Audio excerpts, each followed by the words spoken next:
घाईमध्ये सुद्धा परफेक्ट साडी नेसण्यासाठी या गोष्टी कराव्या लागतात। एकतर कमरेजवळचा भाग कमी वेळामध्ये व्यवस्थित करावा लागतो, तेवढ्याच कमी वेळामध्ये निऱ्या सुद्धा व्यवस्थित कराव्या लागतात आणि काठपदराचा साडीचा पदर फुगत असेल तर तो सुद्धा व्यवस्थित करावा लागतो।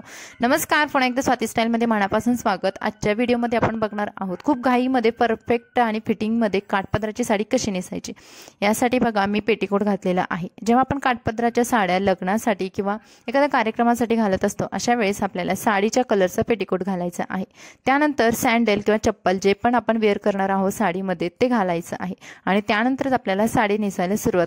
आता साडी नेसताना बघा आपल्याला नेहमी उजव्या पायावरून साडी नेसायला सुरुवात करायची आहे। ज्यावेळेस आपल्याकडे 6 मीटरची साडी असते अशा वेळेस ही टिप वापरायची।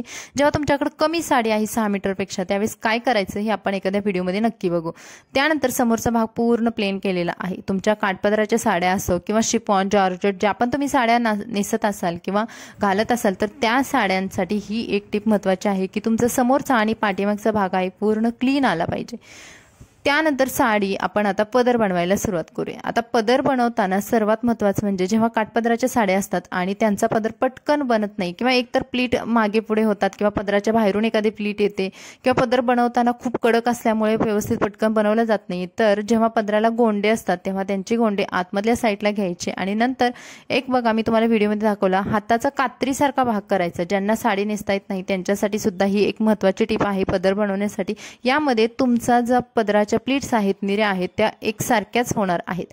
आता या बघा पदर तुम्ही बघाल माझा थोडासा कडक आहे फॅब्रिक पदराचं, तर या सर्व ज्या वरची एका हाताने ज्या पकडलेल्या प्लीट्स आहेत त्यामुळे खालच्या प्लीट करण्याची मला जास्त मेहनत लागलेली नाही। तुम्ही बघाल फक्त मी हाताने त्या खालच्या प्लीट्स गोळा केल्या आणि छान असे हाताने प्रेस केले। आता डायमंडची साडी असेल तर आपल्याला हाताने फक्त टॅप करायचे आहे, प्रेस जास्त करायचे नाही, नाहीतर डायमंड निघून जातात। त्यानंतर एका पिनाने ही साडी सिक्युअर करून घेतली।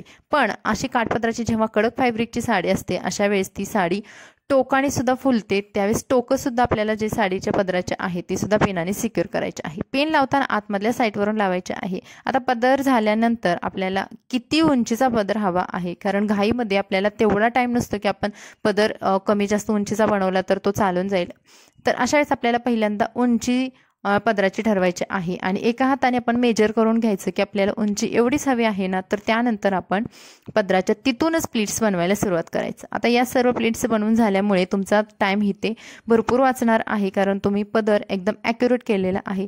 त्यानंतर एवढ्या उंचीचा पदर बनवून झाल्यानंतर आपण ज्या प्लीट्स बनवल्या होत्या त्या प्लीट्स मोठ्या पिनाने सिक्युअर करायच्या आहे। तुम्ही छोटी पिन चुकूनही लावू नका, कारण त्याचं कारण म्हणजे तुमच्या प्लीट्स आहेत ते एकतर बसत नाहीयेत किंवा मग एखादी प्लीट आतमधून निसटते आणि आपला भरपूर सारा वेळ वाया जातो। त्यानंतर या सर्व प्लीट्स आहेत त्या ब्लाउजवरती येणाऱ्या आहेत त्या सुद्धा हाताने व्यवस्थित करून घ्यायच्या, कारण काठपदराच्या साडीमध्ये तुम्ही जशा प्लीट्स बनवाल अगदी तसाच लुक दिसतो, त्यामुळे आपल्याला प्लीट्स बनवतानाच थोडी काळजी घेऊन बनवायचं आहे। त्यानंतर जो एक्स्ट्रा भाग होतो पदराचा तो आपल्याला पुन्हा व्यवस्थित करण्यापेक्षा आपण अगोदरच व्यवस्थित करायचा, तर एक्स्ट्रा भाग पिनाने मी ब्लाउजसोबत सिक्युअर केला। हे सुद्धा टिप मी बऱ्याचशा व्हिडिओमध्ये दाखवली आहे ऑलरेडी आणि त्यामुळे आपल्या जो ब्लाउजवरती येणारी सर्वात वरची किंवा मानेजवळ येणारी प्लीट आहे जी की आपल्या कमरेजवळ येते नंतर, तर ती प्लीट एकदम व्यवस्थित येते आणि ॲक्युरेट मेजरमेंटनं आल्यामुळे ती प्लीट लूजच होत नाहीये, त्यामुळे आपल्या कमरेजवळचा भाग आहे तो व्यवस्थित येतो। आता बघा हाताने या सर्व प्लीट्स पुन्हा मी व्यवस्थित करून घेतल्या आणि कमरेजवळचा भाग छान बनवणार आहे। आता काठपदराच्या साडीमध्ये हा एक प्रॉब्लेम असतो की आपल्याला खूप घाईमध्ये पण साडी नेसायची आहे आणि कमरेजवळचा भाग लूज तर होतोय किंवा ती प्लीट खाली तरी जाते। अशा वेळेस आपण एकदम सेंटरला बघा पिन लावून घेतली आणि थोडंसं फॅब्रिक सोडून वरच्या दिशेने मी माझ्या उजव्या साईडला थोडीशी साडी खोचलेली आहे। या ट्रिकमुळे काय होईल, तुमचा वेळ वाचेल आणि प्लीट्स बनवण्याचं तुम्हाला जास्त टेन्शन येणार नाही, कारण तुम्ही जेव्हा फॅब्रिक उचलताय उजव्या साईडला थोडंसं त्यामुळे आपोआपच डाव्या पायावरती प्लीट्स पडल्या जातात, तर इथे सुद्धा आपला टाइम वाचतो आणि साडी परफेक्ट नेसली जाते। त्यानंतर आता आपण करणार आहोत निऱ्या। आता निऱ्या करताना उजव्या बाजूला जास्त भाग झाल्यामुळे जेव्हा आपला साडीचा बोंगा तयार होतो किंवा उजव्या पायावरती जास्त फॅब्रिक राहतं, हे टाळण्यासाठी आपल्याला निऱ्या आहेत ते उजव्या साईडवरूनच करायच्या आहेत। बघा आता उजव्या साईडला तुम्ही बघाल मी कुठेही साडी लूज ठेवलेली नाही, जेवढी मला टाईट निरी पकडता येईल तेवढी मी पकडली आणि त्यानंतर आतमधल्या निऱ्या आहेत ते छोट्या बनवल्या, म्हणजे सगळ्यात उजव्या साईडवरून येणारी पहिली निरी होती ती मोठी बनवली आणि बाकीच्या निऱ्या आहेत त्या मध्यम साईडच्या बनवलेल्या आहेत।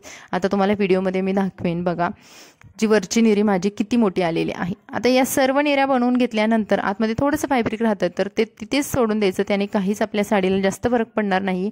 आणि या सर्व निऱ्या आहेत ते छान अशा एकावरती एक न ठेवता थोड्याशा अर्धा इंच अंतराने आपल्याला ठेवायच्या आहेत। यामुळे काय होईल की जे निऱ्या आहेत काठपदर साडीमधल्या त्या एकदम स्टॅच्यूला जसा नेसवतात साडी अगदी तशा दिसणार आहेत आणि तुमची प्रत्येक निरी इथे सेपरेट दिसणार आहे।